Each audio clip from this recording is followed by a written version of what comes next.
Yeah, hi. Good day, good evening, whatever, good morning to all of you. We have along with me today Nishmita, who is in place of Magda. I don't know if you might seen the name Magda, it's not Magda. Um, Many of you have seen Nishmita before on this panel. She helps us with all programs, marketing, and everything. She's also barely 24, I think. I'm not quite sure, but heavily engaged in uplift of adolescent boys and girls and tremendous passion to what she's doing. And in some way, we would connect some of those things that someone like her is doing to what we talk about in Create Your Future. Betty is someone that I met just a week ago, a friend of Magda, who is as different from me as can be. She's young, she's a woman, she is from a different culture. So deliberately, possibly Magda chose me, a muse who would be very, very different and not share any preconceptions that I have. And I went through this process for just 2 sessions with her, about roughly an hour each. So she would be able to share with you as we go along in some of the process work as to what her experiences are to give you a better idea about how that works, what problems you may undergo. With that, I stop here now. I think Nishmita would have posted you or would post you the link to the PDF as well as the meditation exercise, which you might like to go through later today, tomorrow, so that when you come back on Wednesday, you have some idea about what we are talking about and perhaps you might have practiced some of it. So I don't want to go too deep into it. And please excuse me if I do not answer any questions which are cognitive. And if you have any of those in terms of seeking explanation, what this means, does it mean existentially, philosophically, cognitively, blah, blah, blah, please post them on the forum. I'll try my best to answer. Unless it's a genuine plea for help. Look, I don't understand a darn thing about what you're talking about. Sure, I'll leave it to Nishmita to take a look at it and then let me know so I might answer. Otherwise, very unlikely that I would be able to do that because I think my biggest challenge today, our biggest challenge is going to be in terms of time. So let me start with this. In the great Hindu epic, the Mahabharata, Yudhishthira, the prince of the Pandavas, was once asked this question by a spirit. What is the strangest thing that you have experienced and you are experiencing? To which Yudhishthira is supposed to have replied, I see around me people dying every day, every second, every minute. And I see many other people seeing that happen. And in spite of it, pretty much everybody wants to be immortal. They don't want to die. They believe there is some way that they will find that they will live on.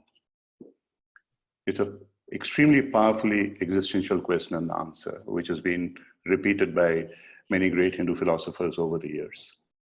And what I want to link there with you, unlike what it is normally linked to about life and death, something much more prosaic, much more daily in terms of what our wants and needs are. Most of us, in my own personal experience and experience of many that I have worked with, probably 10,000 or more during my corporate career and later journey in trying to understand who I was myself, operate from the space of wants. Wants can never be fulfilled. Wants are greed, they multiply, and in turn result in frustration, anxiety, helplessness, sorrow. What the Buddha said, life is sorrow, he meant the wants of life are sorrow, dukkha, because they create discontent, which in turn creates a whole host of other things. This universe, however you want to interpret that, can fulfill the needs of billions and billions of people, but it cannot fulfill the want of even one single person. The greed of one person could be greater than all that this universe can provide. I want to go into some detail about this. I see this not so much as a complete differentiation, but I see it as a polarity.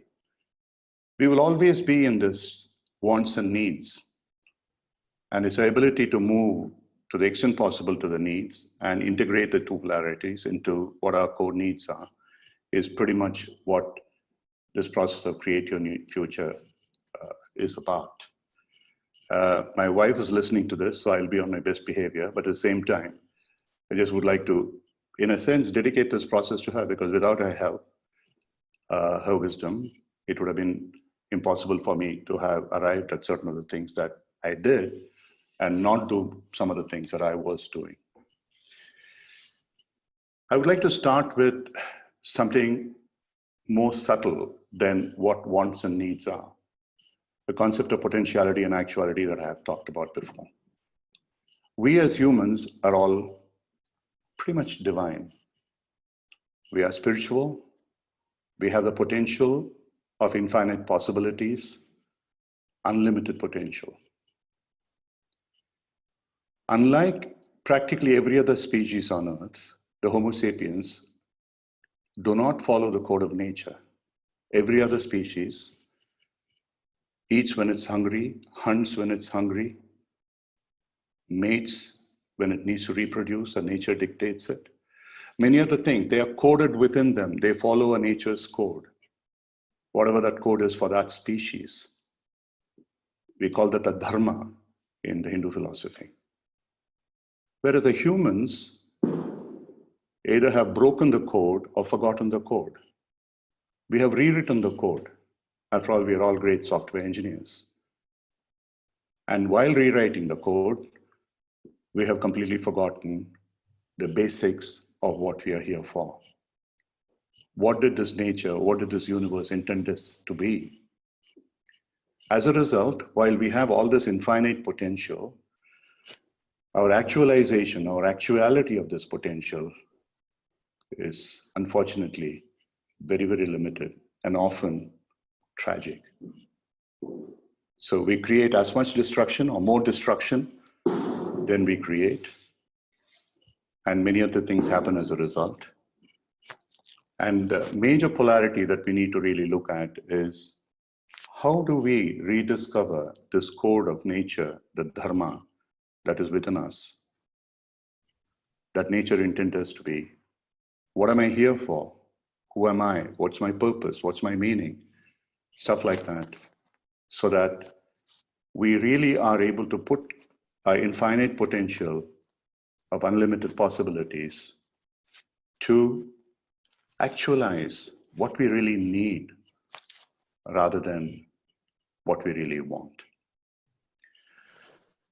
The Hindu philosophy, there's a concept called karma. Many of you know that. You know the word. Within the karma, not many of you may know, there is a concept called the prarabdha, Prarabdha. Some of you who are familiar with that know the term. Please post it. For others who don't, you can Google that. The prarabdha karma. Krishna in the Bhagavad Gita says that we come into this world wearing a set of clothes as our body and mind. And when we die, all that happens is that we leave those clothes behind. However, we carry with us a very subtle sheath. You might call it an overgarment, you might call it whatever you want. And he calls it a vasana, the subtle essence of the desires and the fears that we have experienced through this life, which are unfulfilled. And we still want to fulfill them. And we leave with that wherever we go as energy. And we come back into this life because of that unfulfilled desires and fears to continue the cycle of life and birth in another set of clothes, another body and mind. So deep within us, there is a code, there is a prarabdha. And it's real, believe me. But you don't realize what it is. There are processes how you discover that. In the workshops that we do, that I've conducted several in the past, and once in a while I do now, and hopefully if there is sufficient interest, I might do that after these programs next year. I use several techniques, many of them modern and scientific, from Maslow's hierarchy, which is really not hierarchy of needs, but hierarchy of wants, to Graves' levels of consciousness, some people refer to as spiral dynamics, Dill's neurological levels, Jungian stuff on archetypes, dreams, and so on and so forth. Some neurobiological, neurosciences, molecular biological research in the near past, about quantum physics and so on. But a lot of the Hindu philosophy and scriptures, Upanishads. And one of them is a meditation called the Trataka, Trataka. And if any of you know the word, just post it out there. It is a Buddhist meditation technique, Tibetan Buddhist meditation technique, which is about looking at a flame of a lamp, preferably one which is made out of the liquid butter of cow's milk, as it were, which I have done for many, many times and taken many people through. Activating your third eye, as it were, and which gives you an inkling of what your prarabdha is. And once you realize what your prarabdha is, the code comes into much clearer focus and you start working on that. So basically these two polarities in terms of integrating wants with needs and your actuality with your potentiality in terms of understanding more about what your prarabdha is in terms of your purpose and meaning and so on and so forth, is what the whole process of Create Your Future is based on. And it's also a transformational process. Many people in the past have asked what's the difference between transaction and transformation. Transaction is, as the word implies, trans means across, action. We either repeat the same action again and again, trying to expect another outcome, which is madness, or we do different actions to arrive at that outcome, which very often doesn't work because we don't understand why we are doing it. And instead, transformation, we really work towards changing that basic form of who we are, our mind and body, our behavior, our mindset, our code, our needs, rather than wants. And in that process, sometimes it's pretty painful. And sometimes Create Your Future can be a painful process. You die, in a sense. Your ego has to die, your emotions have to die, your memories have to die, and you recreate yourself. It's a process of rebirth. So this is a third polarity in terms of transformation and transaction. And a few other polarities that we would be going through in this process is, whatever I'm telling you now is pure knowledge, and in many ways it's just garbage, related through one ear and through the other. You may say, oh, I will remember this. You don't. Unless immediately after this program or the next day or two, you really seriously reflect on it, listen to it probably again, and see what happens within you and apply it, and then reflect, and then refine and apply. The continuous process of moving from that knowledge into applied actuality is what creates wisdom. And that's the only thing that matters.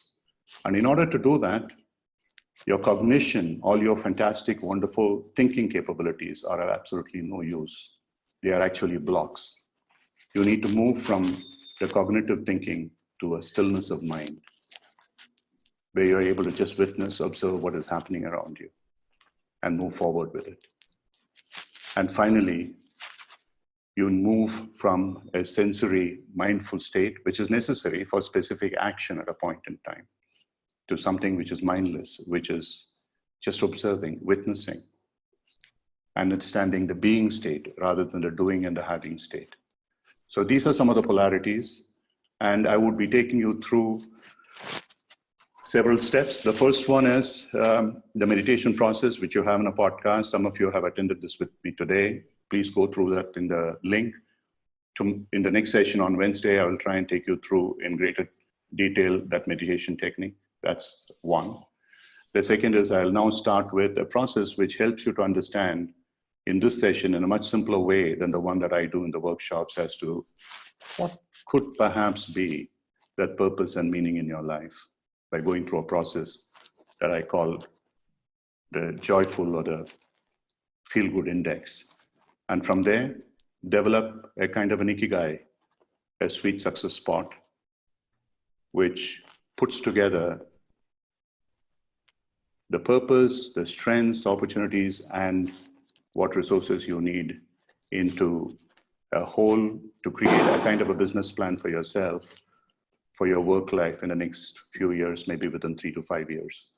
These three, I'll try and cover as much as I can today and leave you with something which is truly transformational for you to do overnight for the Wednesday session, which is about looking beyond 20, 25 years from now. What is it that you wish to be? Moving from the state of want into need.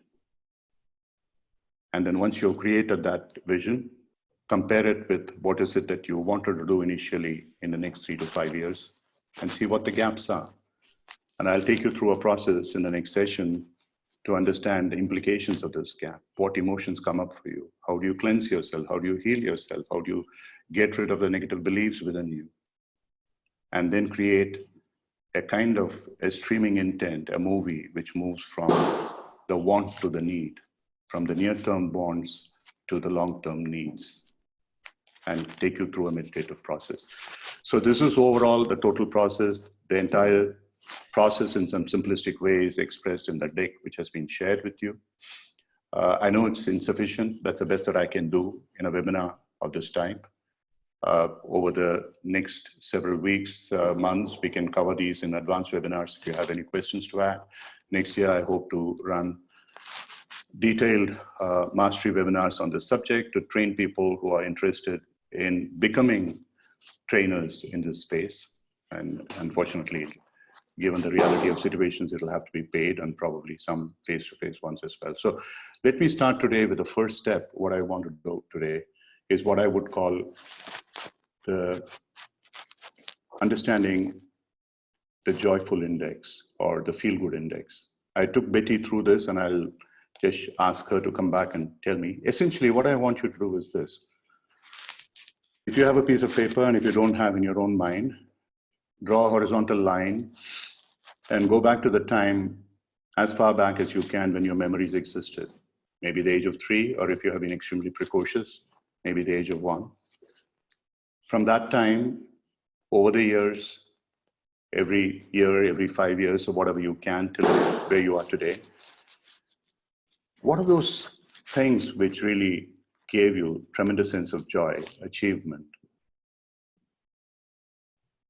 Or if not happiness, at least calmness, where you felt very peaceful. For example, I always, when I think about this joyful index, I remember Wordsworth's poem, The Daffodils, where he says, "It flashed upon my inward eye that bliss of solitude," when he looked at the daffodils. Or Van Gogh looked at the sunflowers and he painted his pictures. Or great artists with the music and dance and so on and so forth, how they are able to express a tremendous sense of joy that they have, or peace, or calmness, or whatever it is. So plot that in a way. You may not be able to do it now in the next few minutes, but if not, over the night, over tomorrow, do this sincerely. What is it that really created that sense of joy, fulfillment, content, calmness, peace? Is it something to do with achievement or wealth or power? Is it about doing something which doesn't matter if nobody recognizes it, nothing happened, but I still felt very happy within? Or is it just enjoying nature, just looking at something that makes me feel wonderful? And you would find that there is a connection, there is a thread that is happening in these things that you have noted. If you have noted down 20 or 30 points, and you will feel a connecting thread that is happening.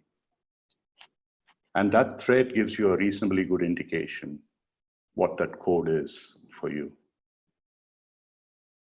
What is that inner prarabdha? What is that inner purpose, inner meaning? It may not be that very clear. For very few people, it'll be very clear with a simplistic exercise, but it'll give you at least a reasonably good idea of where you're heading. So that is the first step. Now, let me stop here at this moment, and I want to ask Betty. I went through with Betty one session, and she came back and told me, nada, doesn't work. And then we went through a second exercise. So I have no idea what she's coming up with now. Betty, would you like to share what your experience of doing this joyful or feel-good index is? And actually, I went into the exercise actually rather worried that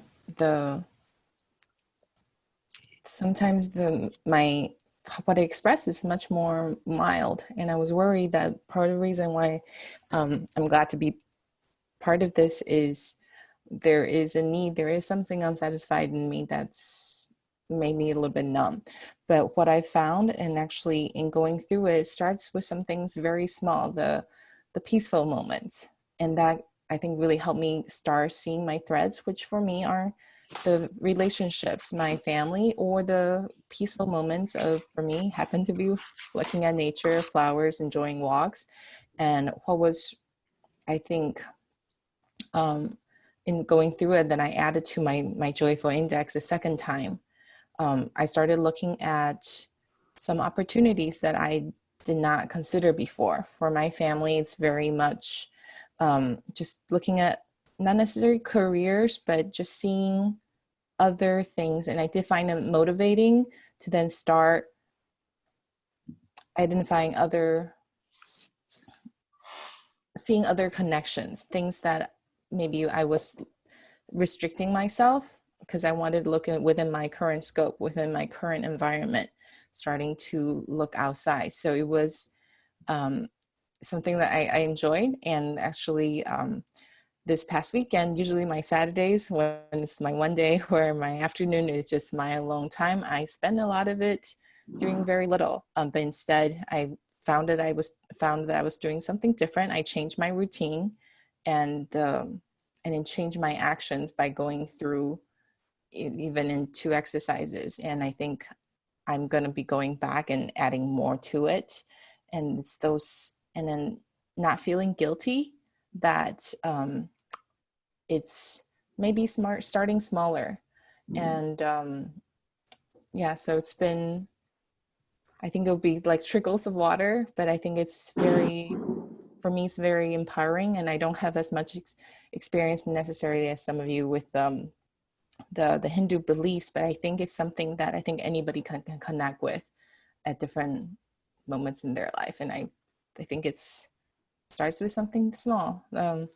Pictures with family, and with, for me, it's also, you know, moments of remembering those that may not be with me anymore, but remembering those relationships. And yeah, so it's a very, I think, a very empowering exercise, and it's okay to take it slow, and I appreciate that.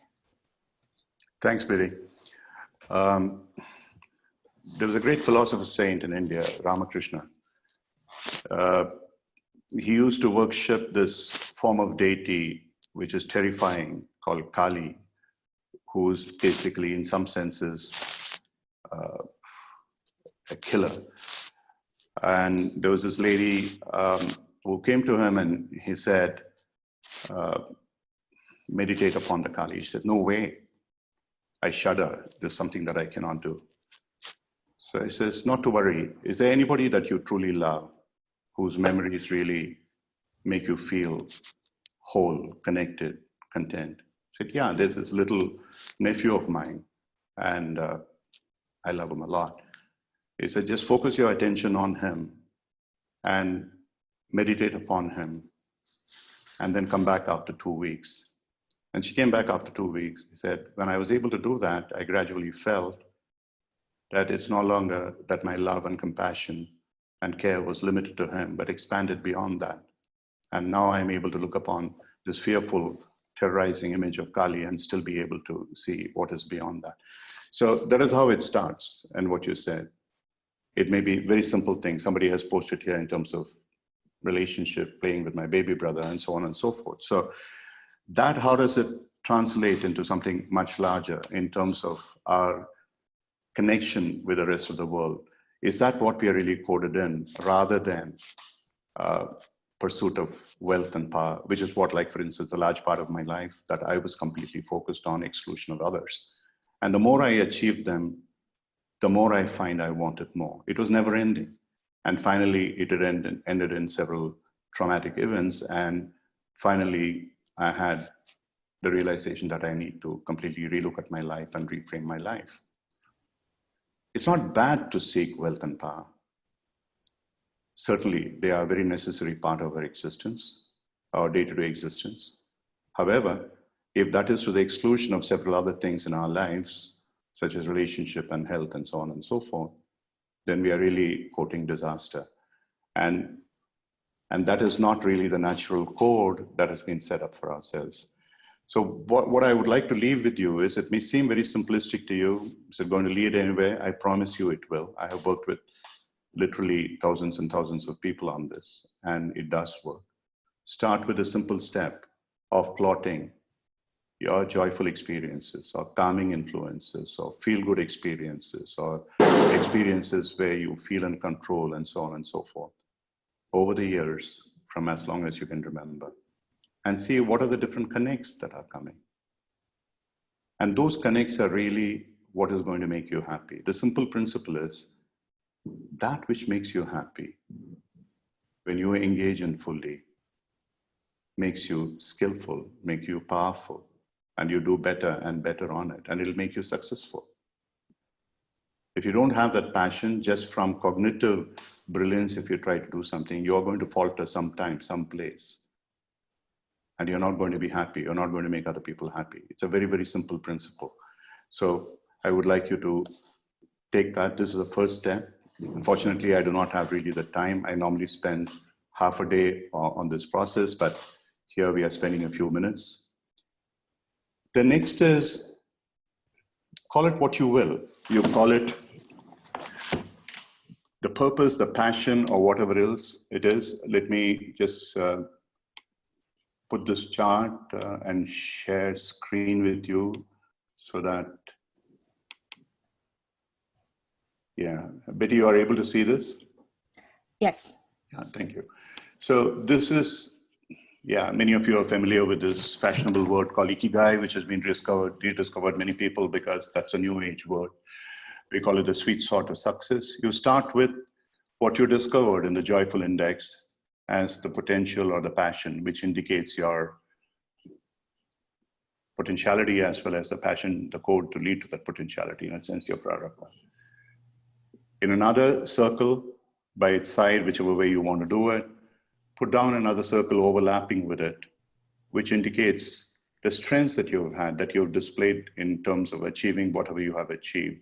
Like I know Betty works in certain spaces and she has tremendous strengths in achieving that. She manages a number of people and each one of you have your own strengths. And if you still have some doubts about it, you can go to a very, very simple online free tool called Richard Step, RACHARDSTEP, richardstep.com. Give you a simple strength finder, which doesn't cost you any money, unlike Gallup. And it'll give you a reasonably good idea of what your strengths are, even if you are not fully conscious about them. Combining these two, you can discover opportunities or possibilities where, when they come together, you would be able to do something with it. For instance, when I went through this exercise, even I was not fully aware, maybe consciously I was not aware, I discovered, this was several years ago, I was in my late 50s, that's why my son named it 65, the next slide, this exercise that we do is 65 back. And I found that helping people to learn was something which was passion for me. I was a teacher not because I like teaching, though I do, and I like to hear my own voice, less and less as life goes on. But the helping people to learn was very, very important for me. And that in a sense was a passion. And I was able to do it earlier in my management career, various other things. I was also teaching meditation because I was in a spiritual path parallelly. And then when I became a coach, I got myself trained as a coach, and I find this was a fantastic way of how, in a very, very different way, facilitation, helping people to learn. And so I was able to combine these two, and Coacharya was the actuality, be it in the coaching space or the coaching training space or various other spaces, how to help people learn some of these things. And so that's a simple example I would like to describe for you. And the last one is, in order to make that opportunity a real actuality, what are the things that you need? What are the supporting systems that you need? It could be about creating a network. It could be creating an eco-structure. It could be about more learning more skills, and so on and so forth. And we will go into it in the next slide when I'll describe to you what is called a growth wheel, putting it together almost like a business plan. And then you have something which helps you use it as a 3 to 5 year term. Don't ask me, can I do it for 2 years? If you want to, please do. Generally 3 to 5 years in this term. What is it that you really can achieve, would like to achieve? How do I go about it? It's like a near term business plan for yourself. So these two will take. I'll ask Betty. Before that, there was something, somebody has asked me, can you give me an example, what you want to do with this plotting? I don't want you to do anything, please. I just want you to try and discover what your inner passion is in whatever way. If this exercise doesn't work, if something else works, do that. Simplest way that I found that it works is if you go back and reflect on what are the things that made you happy in your experience. Betty explained this, that looking at pictures, memories, looking at what is outside, enjoying life, these made her happy. And if that is one of the threads that is coming through, that is one of your meanings and purposes in life, which will make you happy. Maybe there is something else that is coming up. Maybe what you've always been very, very happy about, joyous about, is making money. Then your prarabdha is to make money. That's perfectly okay. Maybe being powerful, being controlling other people is your prarabdha. That is fine, okay too. And later we can discover how it can be combined with other stuff. So whatever that happens by plotting these joyful events or things which made you feel really good, feel good events, and try and find some threads, connecting dots, what happens. That is really what you might like to do, if you can understand that. I don't know whether I can do anything better than that as of now. So yeah, so Betty, now I'll stop sharing screen. I would like you to tell me a little bit about what is the experience that you went through when you went through this sweet success spot, ikigai, and the growth wheel. I'll just put on the growth wheel. Just 1 second. Let me take the next slide, just so that people understand what it is.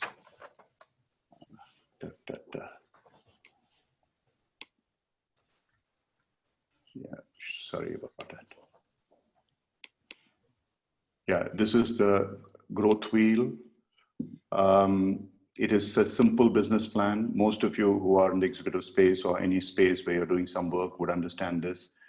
Arising out of that ikigai, the sweet success spot, what is your unique selling proposition? What is the value that other people can see in you? What is the audience to whom you would like to work with? What is it that you need to develop your skill as? The 40% means at this point in time, I already have 40%. It's just an explanation. What are the behavioral needs that you need to work on? Networking, financial support if you need. Like when I started Coacharya, I clearly decided it's going to be a brick and mortar, mom and pop kind of stuff. I would spend what I have. I'll never look for other stuff outside, but it may not be the case with everybody. And how do I still integrate my work and life? I do not get obsessed with what I had before, move more towards the needs than the wants, though it may not be completely needs. The ecosystem development, how would I contribute to the system around me? These are the kind of things that I would like to look at. And this is like a short-term goal in the next about 3 to 5 years, based on the code that I have discovered for myself may work for me better than stuff that has worked before. What is it that I can develop? So I'll move to Betty now for her feedback. Yeah. And to be frank, I think the sweet spot and going towards my growth wheel for 3 to 5 years. The first round going through it was intimidating. I don't have a business plan for what I want or how I envision my life. It's not clear.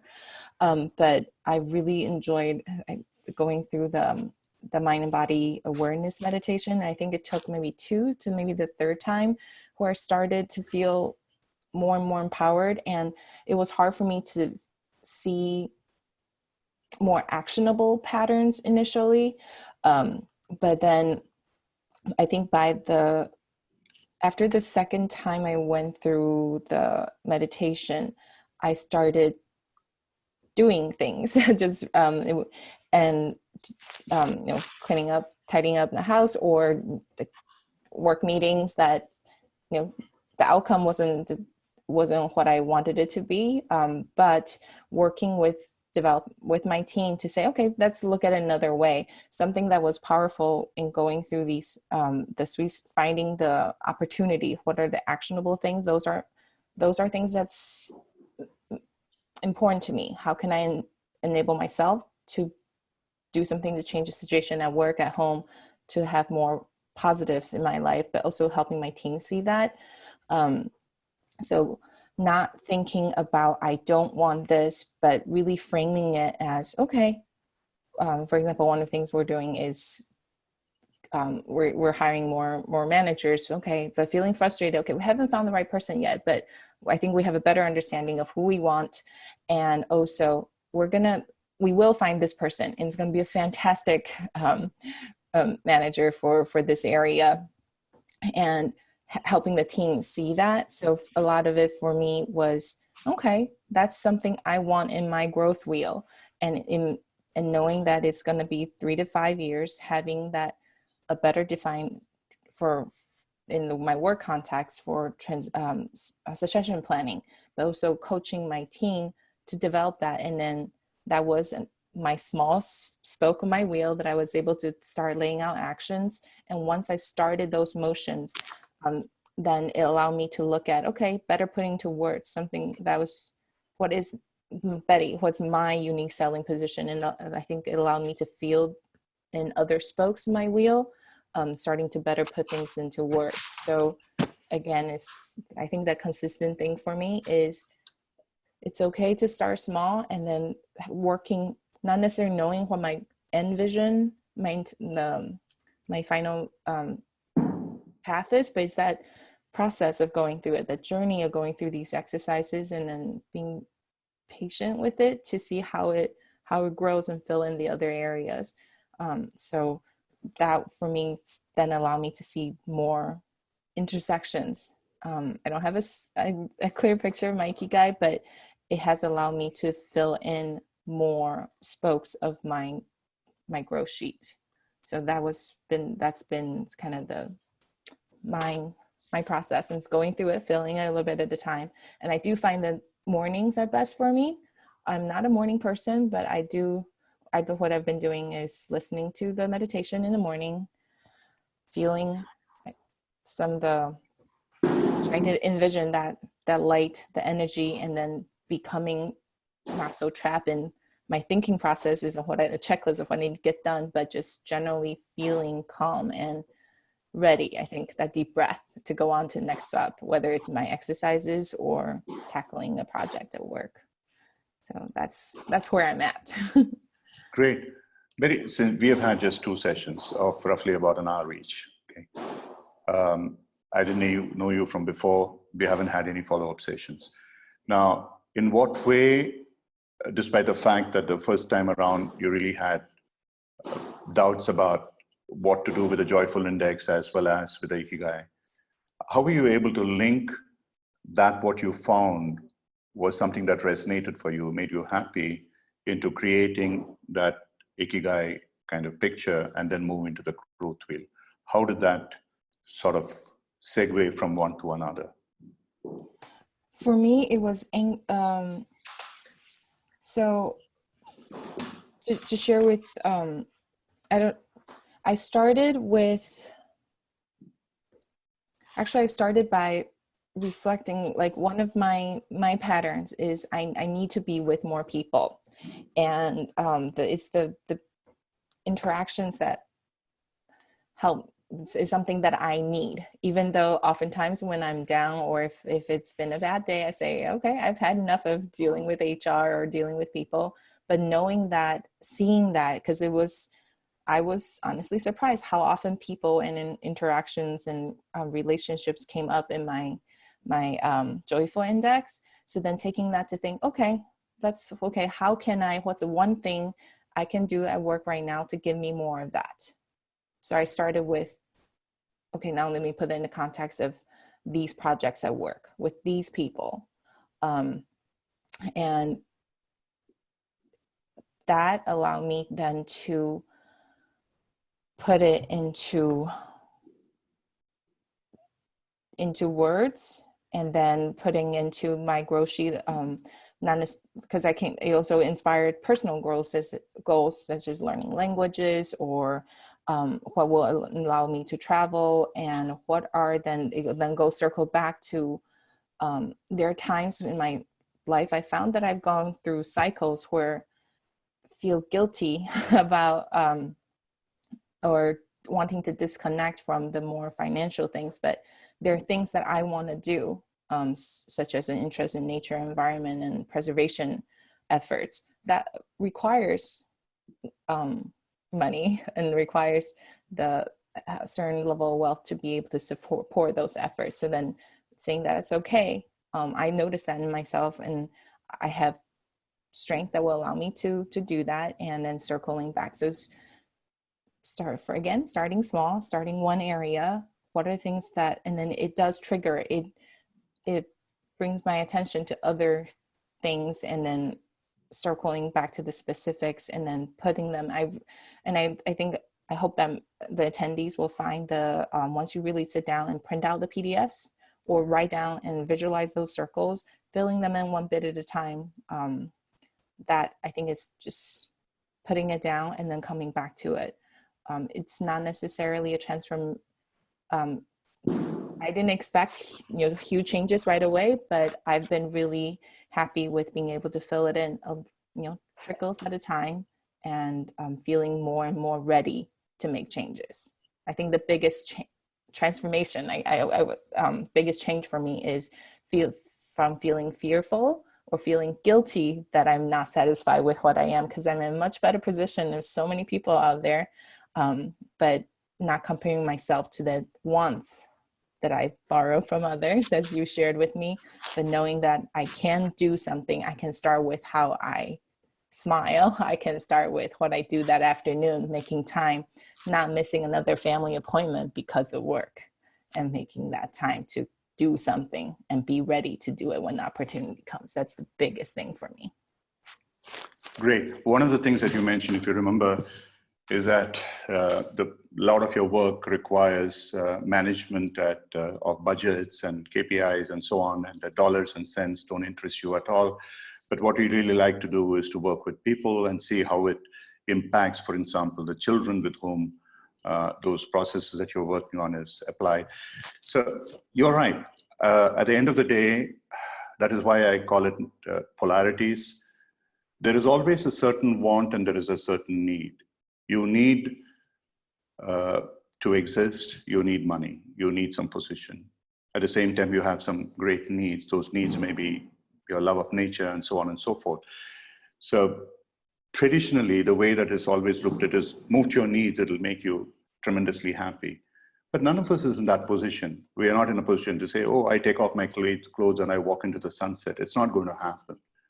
We are going to be where we are, and we need to make ourselves practically, pragmatically comfortable with what we do, but at the same time, work towards this deep inner need that is surfacing all the time that we are unconscious of. So that is what this process makes you conscious about. Elaine mentioned about something about behavioral needs. Yes, the behavioral needs come from an understanding of what that code is, what that prarabdha is, what is the joyful index is, what is that real need for you, the purpose, etc. And if you really look at something like DILT and so on, neurological models and things like that, they don't really get you there. Cognitively, yes, there is an understanding.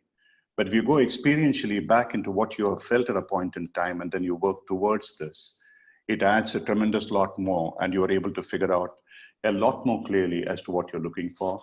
Somebody mentioned about Master Key. Yes, it's an absolutely amazing book.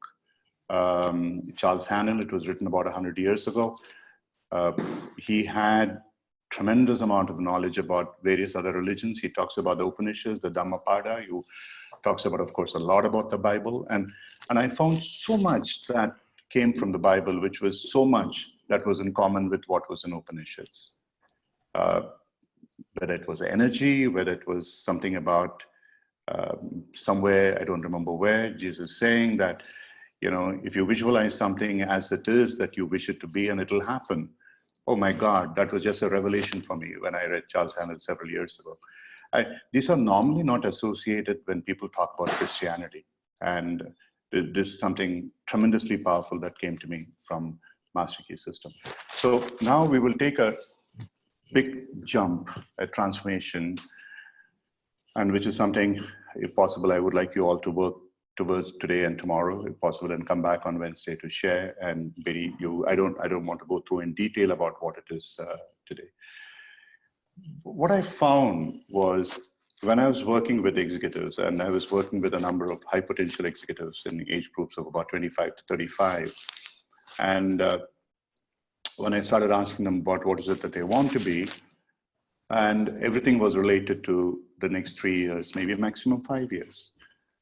And so curiously, I asked them, okay, fine, all that you are talking about is really your career progression, your wealth creation, your status creation, which is what I was caught up at your age. I wanted to make my $1 million, I wanted to multi-million dollars, and I wanted to occupy the corner office.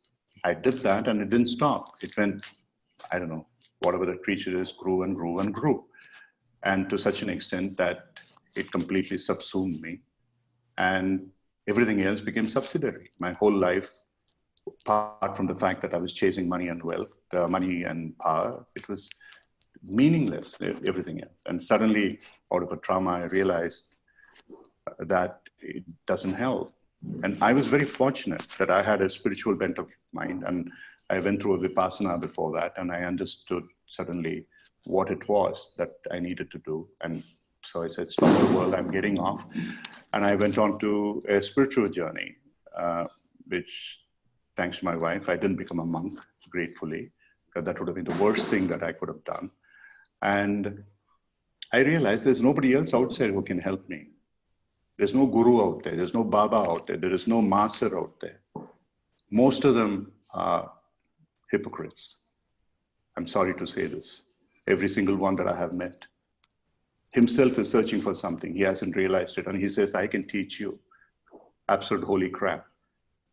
I can't teach you anything. What I'm telling you is some experience that I've had. And you need to learn for yourself. The moment you start putting somebody on a pedestal, you will find they have feet of clay.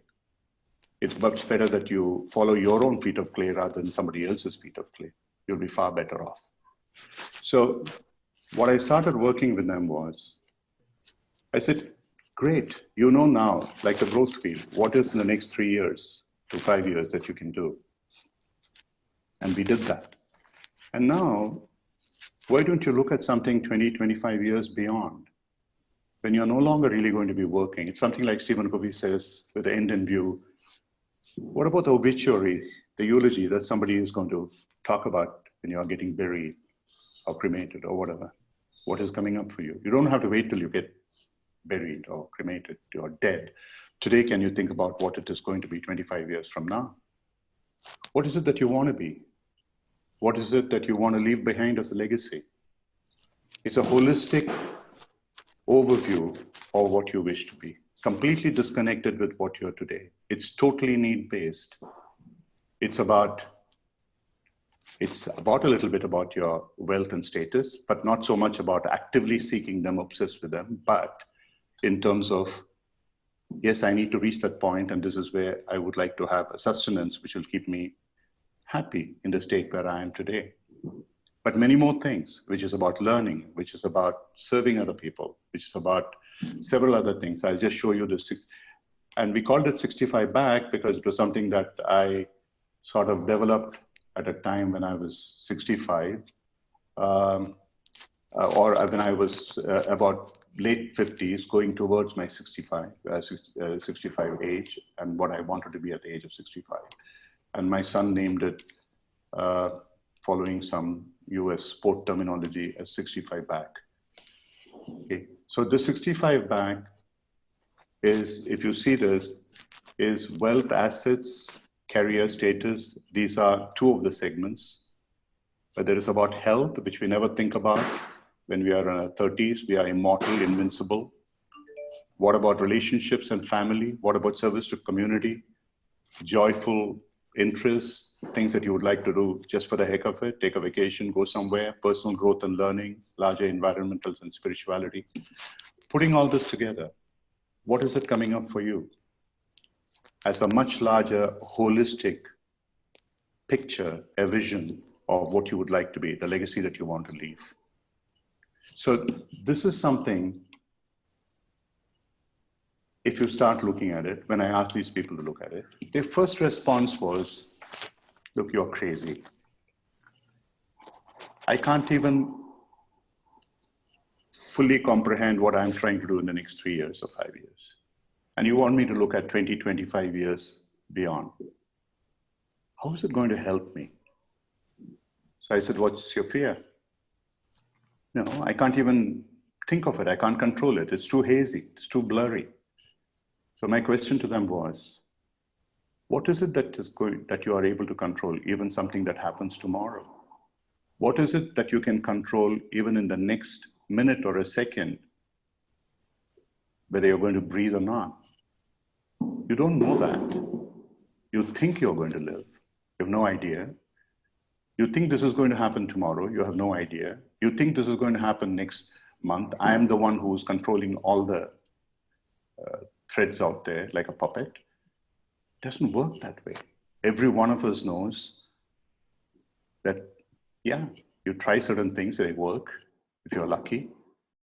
You try harder, you try smarter, something works. A lot of things don't work. So there is always an element of chance, a probability, possibility in terms of what succeeds, what doesn't succeed. So when you look at a much larger time frame, much longer time frame, you are reducing that probability, that's fine. It's blurry, that's fine. So can you envision something which is hazy, which is long-term, which is distant, but still gives you an idea? Very reluctantly, they went back. There were 10 of them that I was working with at that time.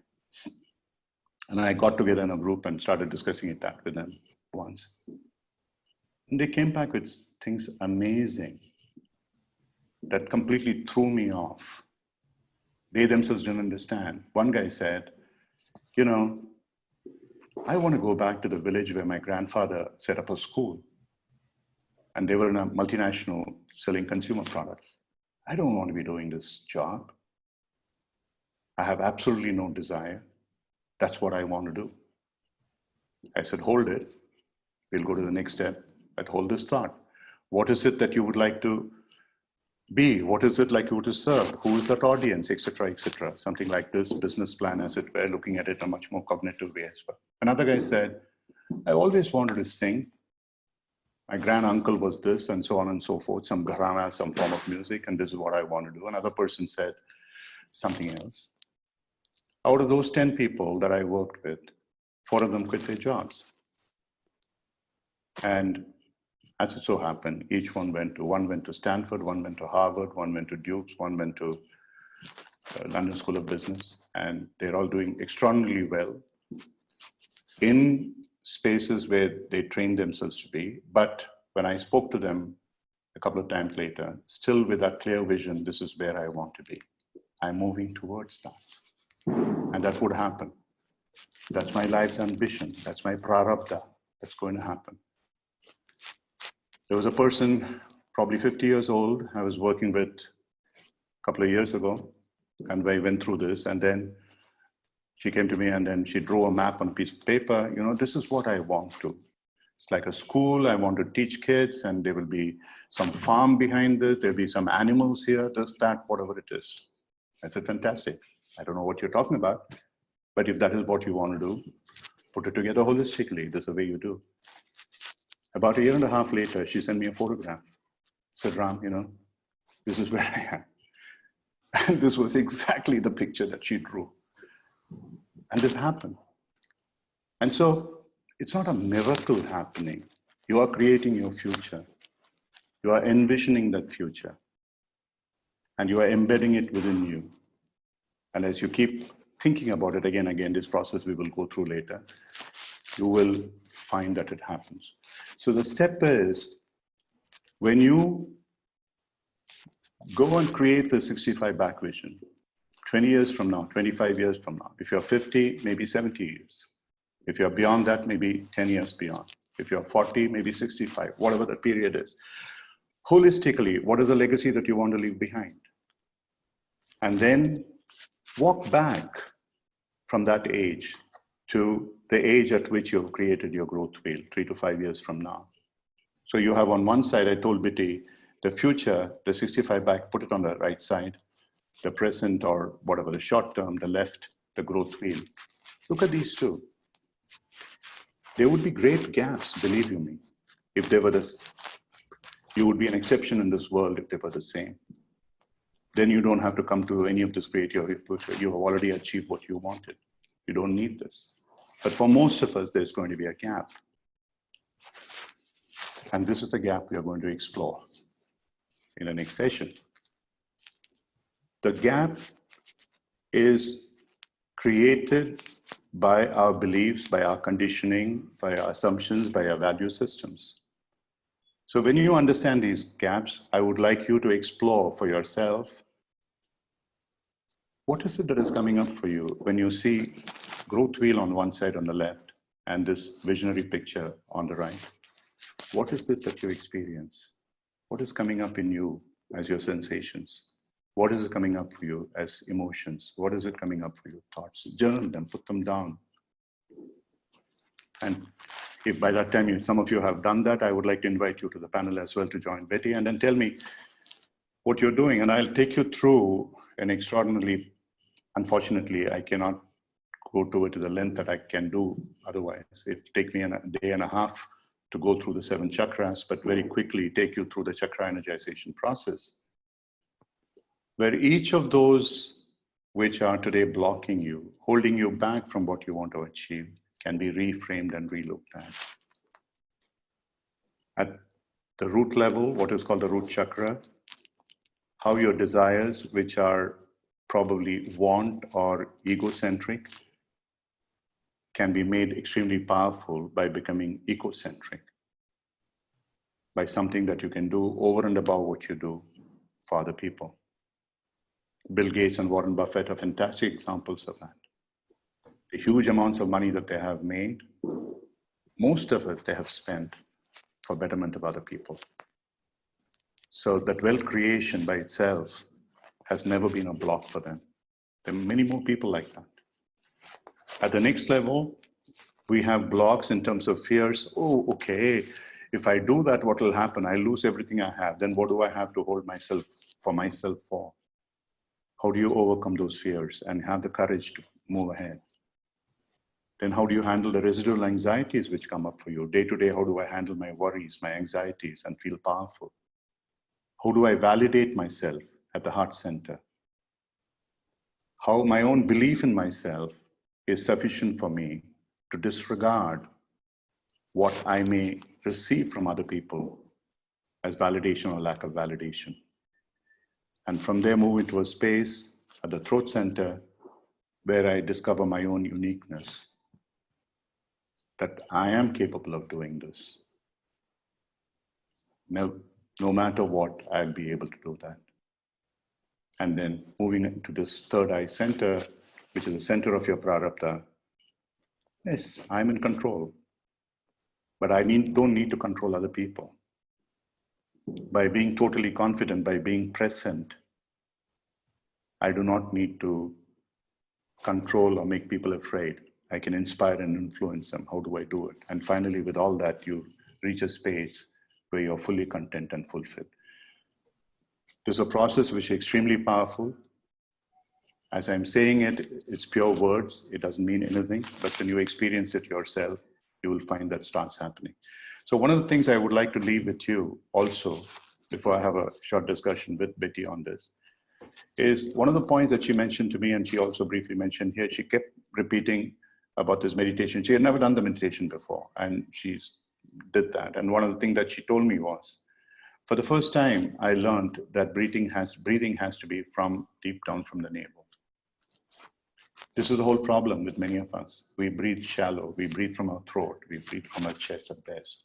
So whenever you breathe, you just try and breathe as deep as you can from below your navel. And when you are breathing, make sure by keeping your hands on your belly, as it were, that it rises. Because very often we are taught to breathe and we contract ourselves. We stress ourselves by breathing, whereas we should be more comfortable. We should expand, express ourselves by breathing. And that's what should happen in a real breathing exercise. So, Billy, I just want to understand from you if there's anything that comes up for me, as I said that because we didn't really go deep into this. And Nishmita, in the meantime, if there's anything that came up from the chat that I need to address. Yeah, somebody There's said, one question here. Yeah. Someone's asked, they say, I have a confusion. Is leaving a legacy coming from need or want? It can come from both, to be honest. If the legacy is purely arising out of what you need to serve other people with what you are, it's like, I don't know how many of you know, there is a community called the Parsis in India. They originally came from Persia. And when they die, they leave their bodies on the Tower of Silence on top so the vultures can come and eat it. So even the dead body is of value to somebody else.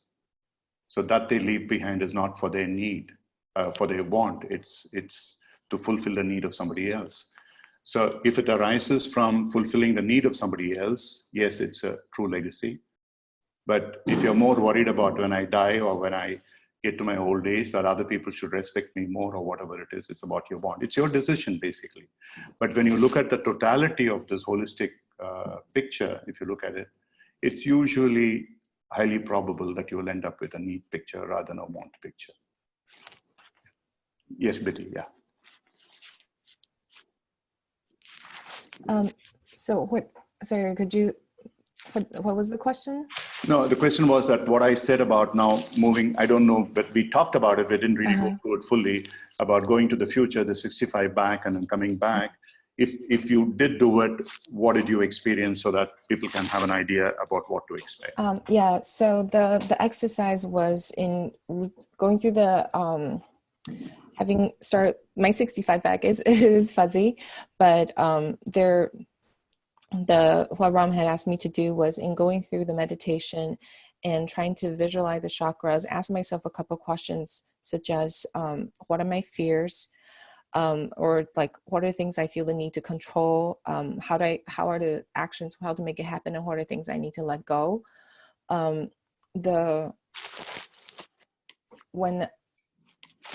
For me, the visualization, the image I held in my head was the PDF, like the chakra, the different colors. I couldn't, as I was going through it, what I visualize as the energy or the lights going through me, traveling is always yellow. But going through it, what was interesting is through my root center, through the spleen, and it happened like multiple times, is I think when I'm around the heart center, and I think many of you have like shared the chats, like the powerful relationships and people that mean the most to you, like that's who I thought of. That's their faces, those are the smiles that, when I remember or when I think of them. But what is a block for me is when I get up to my chest and my neck. I find I'm not quite ready to like move up here, but there is a little bit of a block. Whether it's my personality, I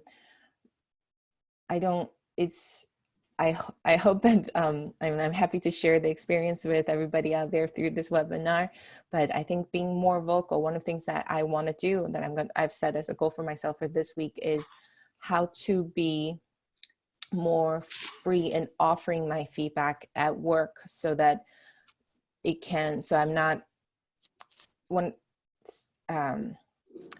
as in my position at work, I feel the need to filter myself, like many of you are probably hearing me do right now, but being more willing to offer my my opinion and being more honest, and instead of being diplomatic at work. So part of my 65 back, the spoke that was easiest for me to do was I visualized myself at 65. I want to be able to take these hikes, and that means I have to be in good shape. So it's easy to come up with a fitness plan. That was the easiest spoke for me.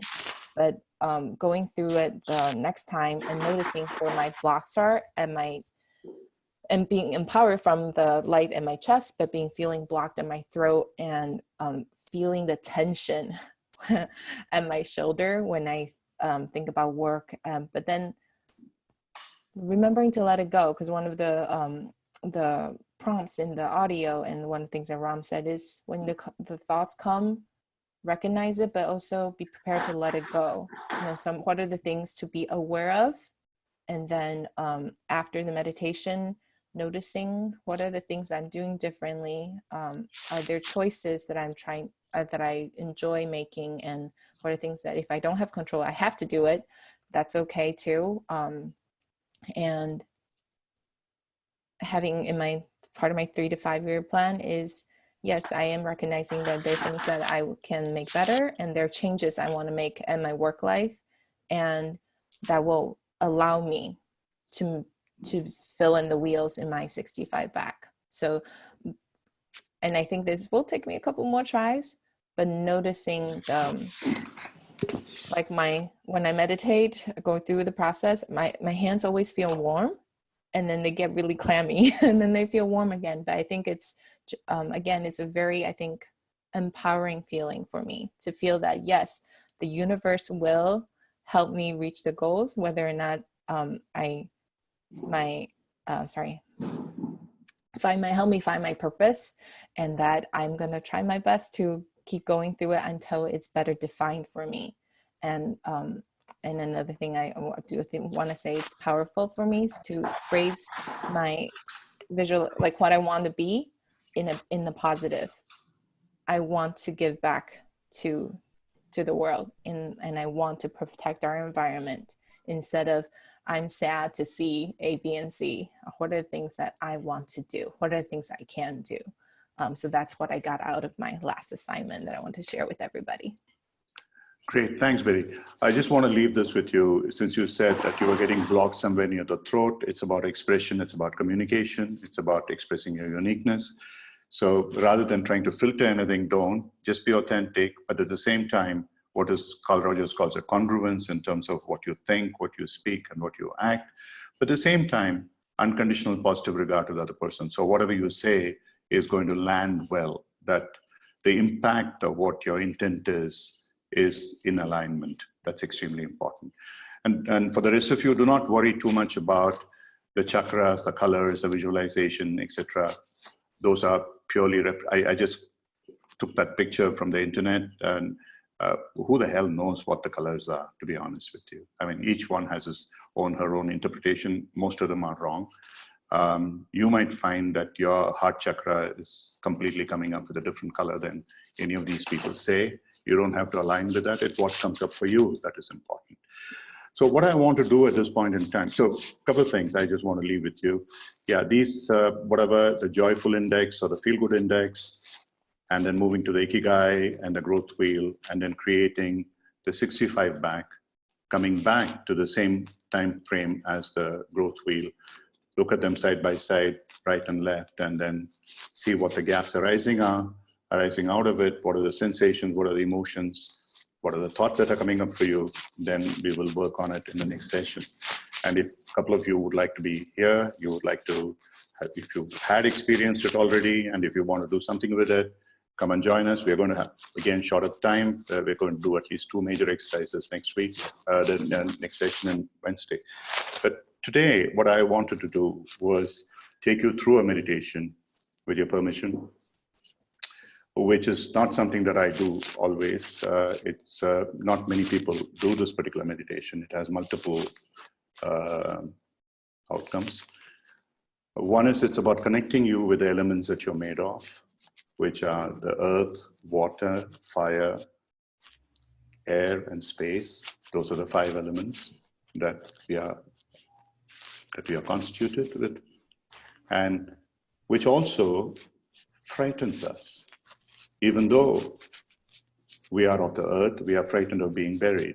Even though we are of water, we are frightened of being drowned. Even though we are of fire, we are frightened of being cremated, and so on and so forth.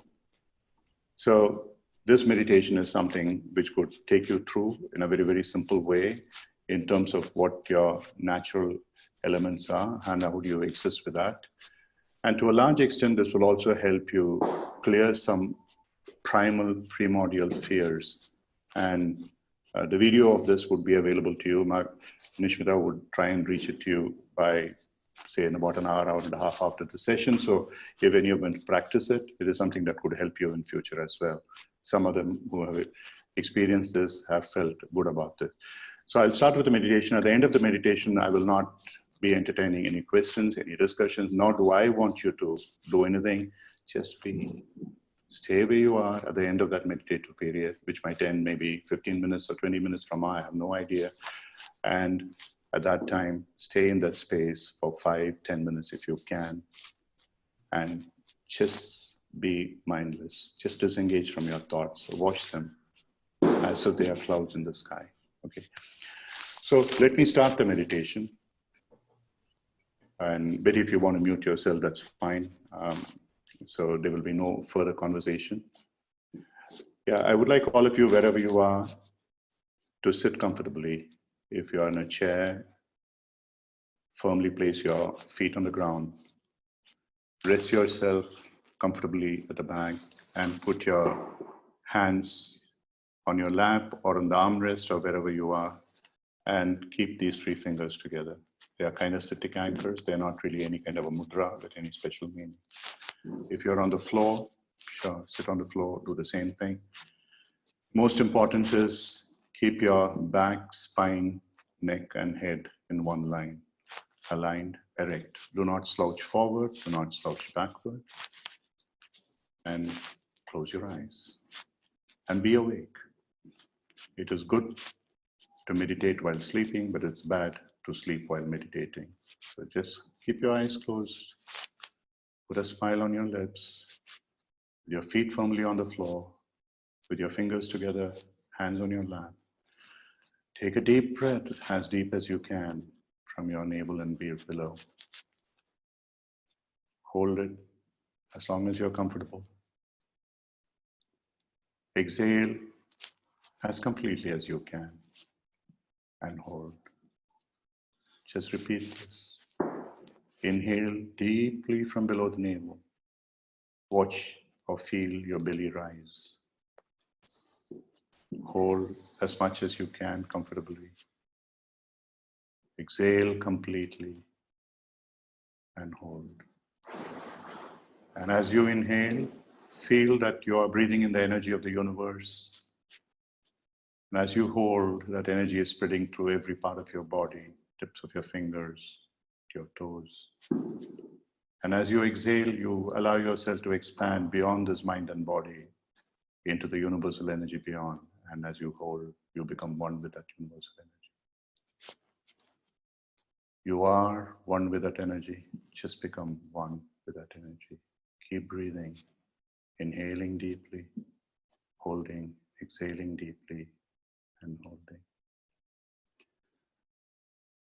Please focus on your root chakra, which is a point where your thighs meet your trunk, the perineum point, the lowest point of your spine. This is a space of your internal energy where the Kundalini is stored. And this is connected to the earth. It's about your basic desires. It's about your prarabdha. It is about where you wish to be, what your needs are. I would like you to visualize that as you are walking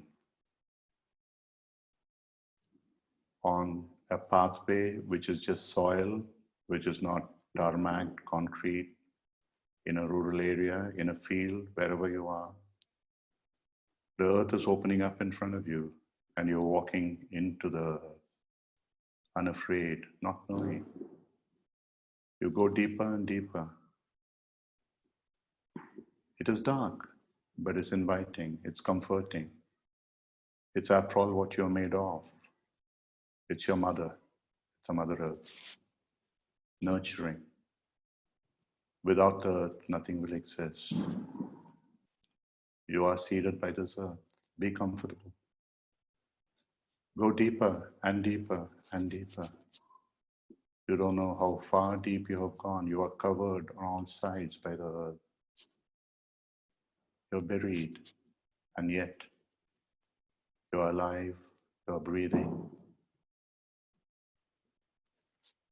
And feel yourself becoming part of that earth. You are back to where you started from. Earth to earth, as it were. You're completely comfortable being that.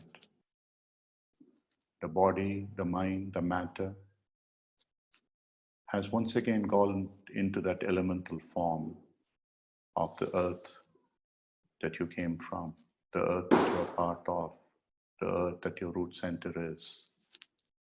Just be comfortable. Feel very comfortable being in the space of this earth, even though you are buried. You don't know how deep, you don't know where.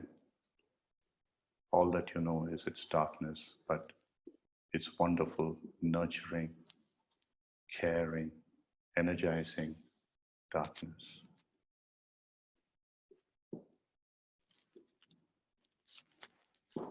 Move forward, more deeper, deeper. And as you go deeper and deeper, suddenly you find you are wet, you are in water. Just continue to move, continue to float. Whether you know swimming or not, don't worry about it. The water is your element. 85% of you is just water. You are water.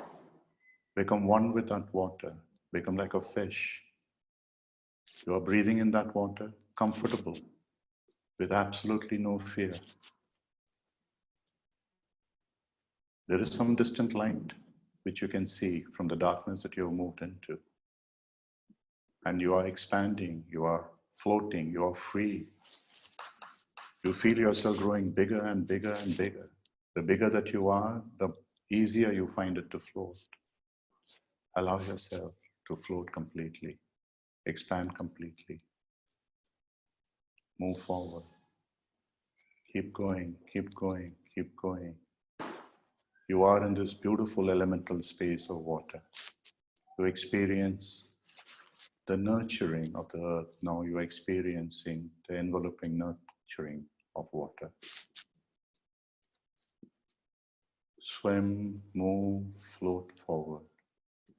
And as you are moving forward, you feel more light and you feel warmth and you feel heat. And you are entering a zone of fire. And it's not a fire that burns you, it's a fire that energizes you. As you go into the fire, the elemental fire of which you are made of, that fire envelops you. It recreates you, it re-energizes you, it refreshes you.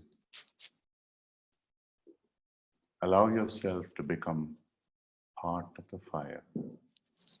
Recognize that it's your element, just like the earth and the water are.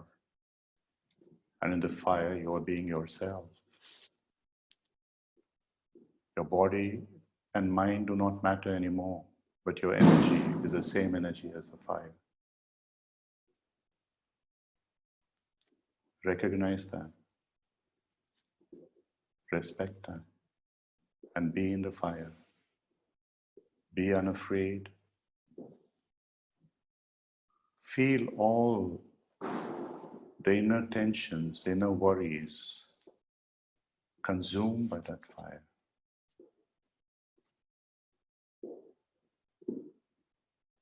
All the unconscious negative memories that you have stored all your life in the cellular system of your body and brain and mind. Allow them to be consumed by that fire. So you're clean.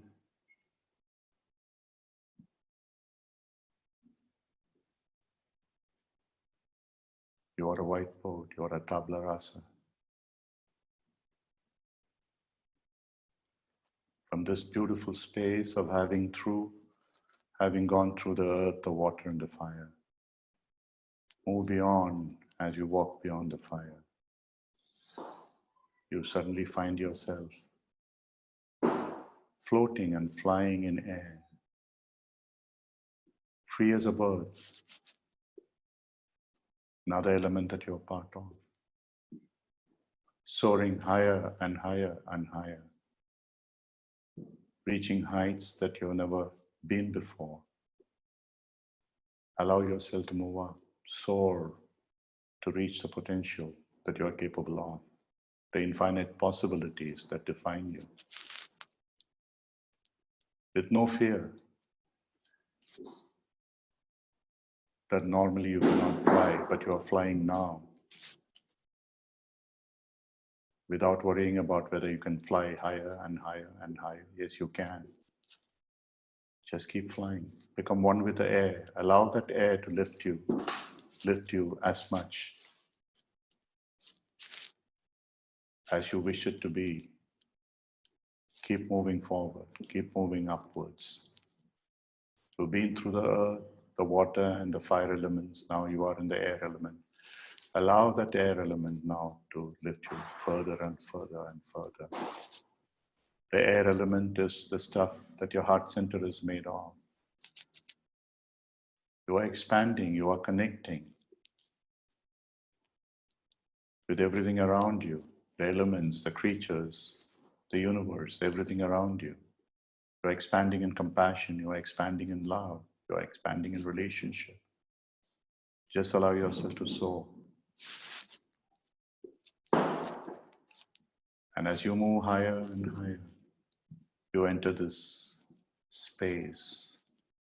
It's again darkness. It's a different darkness. It's a darkness of pure energy. It's the highest level of energy that you can reach.